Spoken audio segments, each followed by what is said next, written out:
안녕하세요. 목동한 치과의 안상 원장입니다. 치아가 충치나 파절 등으로 인해서 손실된 부위가 많을 때 우리는 그 부위를 수복해 줘야 합니다. 그 중에서 많이 하는 치료가 크라운 치료입니다. 오늘은 크라운 치료가 어떤 것인지에 대해서 알아볼 거예요. 그리고 크라운 치료 재료마다 차이점에 대해서 알아보고자 합니다. 우선 크라운 재료에 대해서 알아보기 전에 크라운 치료에 대해서 한번 알아보도록 할게요. 우리의 치아는 잇몸 위에 이런 식으로 치아 머리가 나와 있습니다. 충치나 파절 등으로 인해서 이런 치아의 머리가 부분적 또는 전체적으로 손실되었을 때 손실된 치아 부위를 수복시켜 줘야 돼요. 이럴 때 하는 것이 바로 크라운 치료입니다. 크라운은 왕관이라는 의미인데 치아 머리에 왕관을 씌운다고 해서 지어진 이름이에요. 자, 크라운 치료를 하는 과정을 한번 알아볼까요? 일단 치아를 씌우기 위해서는 치과용 재료가 들어갈 공간이 필요합니다. 따라서 치아를 삭제하게 되는데요. 치아를 너무 얇게 삭제하게 되면 보철물이 들어갈 공간이 적어지게 됩니다. 이런 경우 보철물에 손상이 올 수 있기 때문에 일정한 두께는 유지하면서 치아를 삭제해야 해요.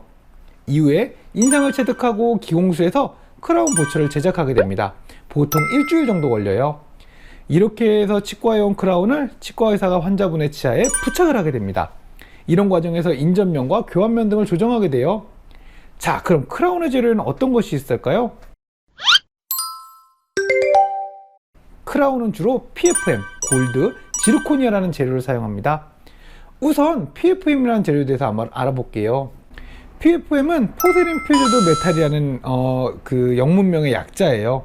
우리가 흔히 도자기라고 불리우는 보철물입니다. 치아 내부에는 금속이 들어가서 강도를 높이고 외부에서는 치과용 도자기를 씌워서 자연스럽게 보이게 하는 크라운입니다. 이전에 제일 많이 사용하던 보철물이에요.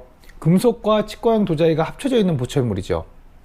이 보철물의 경우에는 다른 보철물에 비해 비용이 조금 낮다는 장점이 있습니다.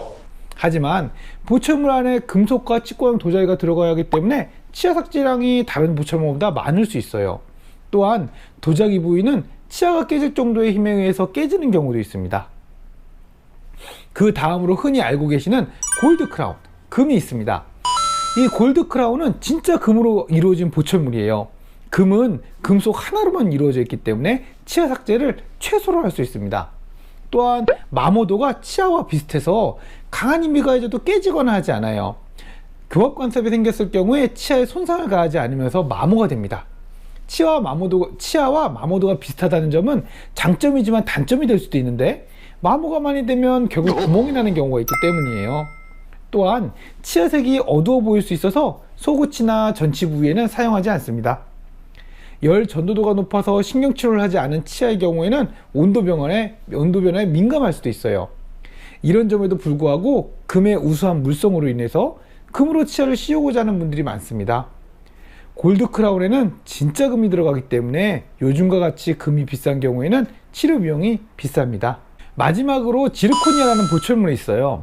산화 지르코늄이라는 재료로 만들어진 치과 지르코니아 크라운은 흰색이 나는 금속이에요. 금속이기 때문에 치아 삭제량이 금처럼 적게 됩니다. 또한 쉽게 PFM의 도자기처럼 쉽게 깨지거나 하지도 않습니다. 열 전도도가 낮아서 신경이 살아있는 치아에 온도 자극을 가하지도 않기 때문에 현재는 자주 사용하는 보철물이에요. 대신 가격이 PFM보다 조금 더 비싼 것이 단점이에요. 치아를 씌우는 방법인 PFM, 골드 크라운, 그리고 지르코니아에 대해서 알아봤습니다.